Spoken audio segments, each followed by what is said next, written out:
माननीय सदस्य श्री चंद्रशेखर जी।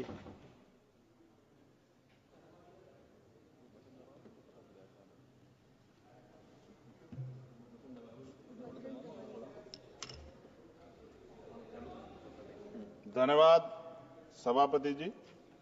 वर्ष 2025-26 के लिए रेल मंत्रालय की अनुदान मांगों पर चर्चा में आपने मुझे मेरी बात रखने का मौका दिया और अच्छी बात यह है कि माननीय मंत्री जी भी यहां मौजूद हैं। मंत्री जी का दिल तो बहुत बड़ा है, लेकिन अगर हमारी मांगे मान लें तो तभी इस बात की पुष्टि हो। अगर ना मांगे मानी जाए, हमारे क्षेत्र का काम ना हो, तो फिर ये बात मानी जाएगी कि मंत्री जी का रुख जो है सभी सदस्यों के प्रति एक जैसा नहीं। तो मैं अपने क्षेत्र से शुरू करूंगा सर।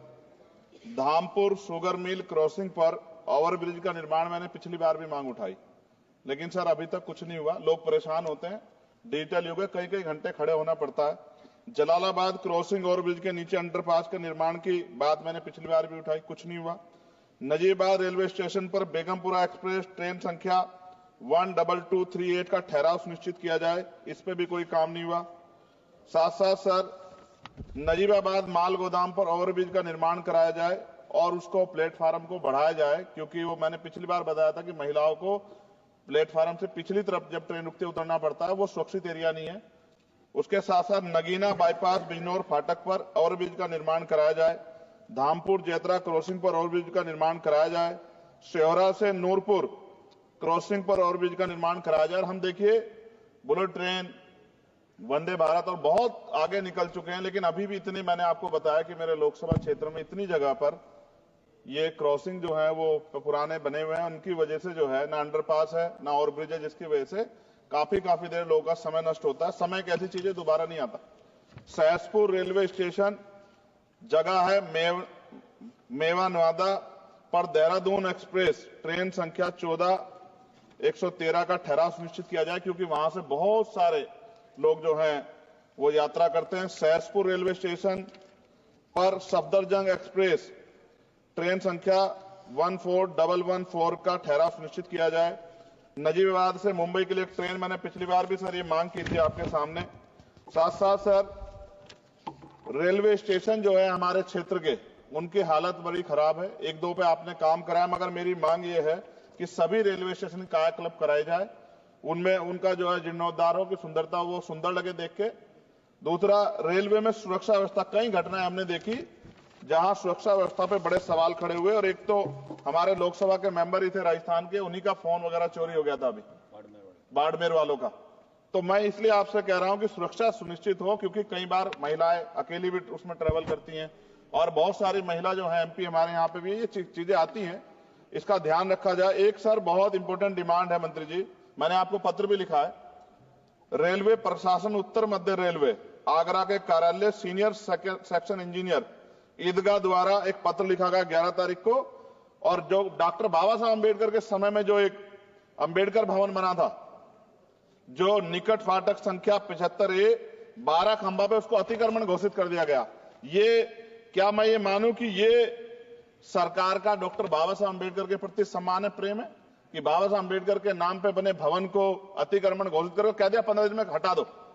ये गलत, मैंने आपको पत्र लिखा है सर, इसका संज्ञान ले। दूसरा सर, सहारनपुर से लखनऊ तक वंदे भारत ट्रेन चलाई जाए। SC ST के OBC का बैकलॉग सर आपके यहां बहुत है, वो भरा जाए। कोरोना काल में बंद, पिछली बार मैंने मांग उठाई थी कि वो ट्रेनें चलाई जाएं। और प्रमोशन में भी SC ST OBC के कर्मचारियों के साथ भेदभाव होता है, इसको रोका जाए। मैंने पिछली बार लोको पायलटों की मांग उठाई थी कि उनको जो है 2 रात को 2 दिन ड्यूटी करने के बाद फिर ड्यूटी कराई जाती है, और वो लोग जो हैं फिर कई बार कई घटनाएं ऐसी घटती हैं कि एक नींद की झपकी लगी और एक्सीडेंट हो गया, और सारा दोष आपकी तरफ आता।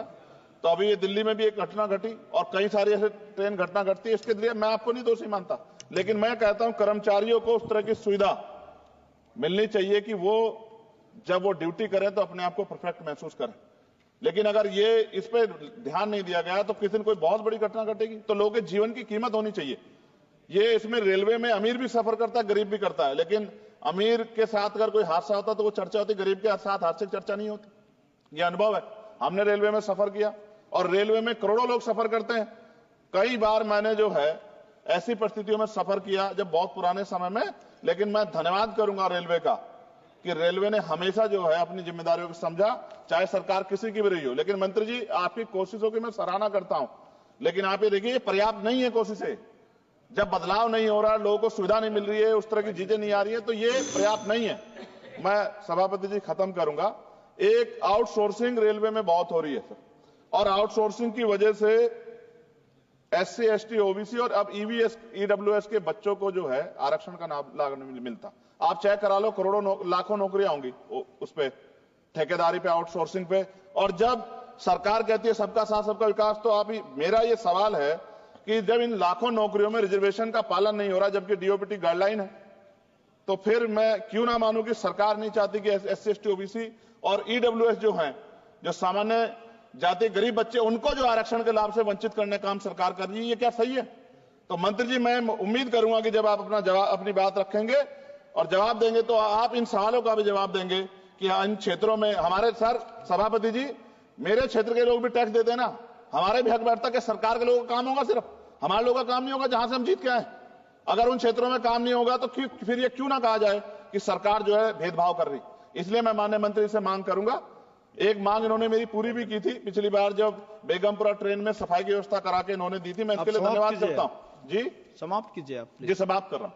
मगर मैं मंत्री जी से कह रहा हूं कि सर, हमारे यहाँ जो समस्याएं जो ये जेन्युइन समस्याएं, हम इनसे रोज 2-4 होते हैं, और जनता हमसे उम्मीद करती है कि हम इस बात को उठाएंगे तो उसका, मगर मुझे यह भी जवाब दे दीजिएगा कि ये जो उठाई जाती है इसका कोई फर्क भी पड़ता है सरकार पे? नहीं पड़ता, या सरकार सिर्फ इसको, सर मैं खत्म कर रहा हूं सर, लास्ट ही सेकंड में खत्म कर दूंगा। जो मांग हम यहां उठाते हैं, क्या इन पे कोई अमल होता है, नहीं होता है, या ये सिर्फ इसलिए कि भाई चलो उन्होंने उठा दी और बस खत्म होगी बात? ऐसा ना कीजिए सर, अगर ऐसा करेंगे तो ये व्यवस्था अच्छी नहीं है। मैं आपका धन्यवाद दूं सभापति जी, और मंत्री से आग्रह करूंगा कि हमारी बात को माना जाए। धन्यवाद।